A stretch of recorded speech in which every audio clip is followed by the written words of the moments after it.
Yo. This your boy, this your motherfucking boy. And man, don't you hate when you do something right and you put it out, then something else happens and you got to put something else out? Well, that just fucking happened. And just like that, Jonathan Kuminga is back with the Golden State Warriors. But however, according to Shams Charania, ending a long summer-long stalemate, Jonathan Kuminga has agreed to a 2-year, $48.5 million contract to return to the Golden State Warriors.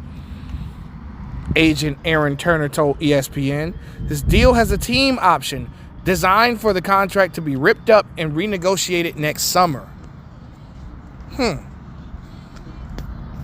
Though negotiations through Mike Dunleavy Jr. and Turner from July to September, Golden State ultimately increased this offer by a total of $8 million in the 2-year framework and guaranteed Kuminga approximately $15 million more than his qualifying offer would have for this season.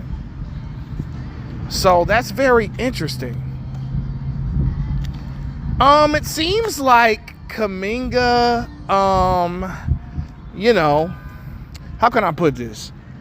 So, Jonathan Kuminga didn't seem like he wanted to leave Golden State, per se. He likes his teammates. He just doesn't like his role on the team. He wants an expanded role on the roster, and I don't blame him. He expressed his desire to play for Sacramento Kings if he couldn't get a deal done. So Charania chimes in and says, Kuminga chose this 2-year deal over 3 years and $75 million so he could maintain a higher level of control over his immediate future. The Warriors never wavered on team option frameworks. Now both sides understand likelihood of exploring trades when Kuminga is eligible in January. You see, just because Kuminga returned to the Warriors doesn't mean that he doesn't want to go elsewhere. Something had to get done. That's just the bottom line. If Kuminga's gonna move, you gotta have value. You know what I'm saying? To move, you gotta have like 21 million, 22 million in order to get the assets that you want back for Kuminga.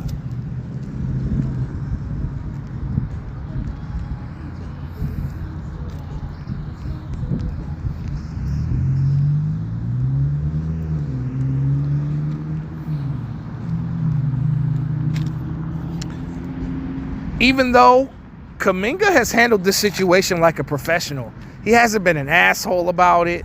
He hasn't. The only thing that he has done was skip media day yesterday. He skipped media day. That's it. But other than that, he hasn't expressed his frustration publicly to a bunch of reporters. He hasn't had a one-on-one sit down airing out his frustrations with the franchise. He's been pretty quiet, professional, and kept everything business and not personal. So that's why I respect about Jonathan Kuminga. You know what I'm saying? So now, just because he re-signed for 2 years and $45 million doesn't mean that he's not going to get traded.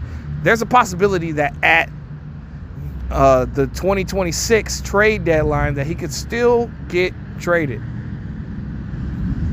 Because, Kuminga wants a bigger role on a team. That's what he wants. He doesn't want his minutes fluctuating. He wants, you know what I'm saying?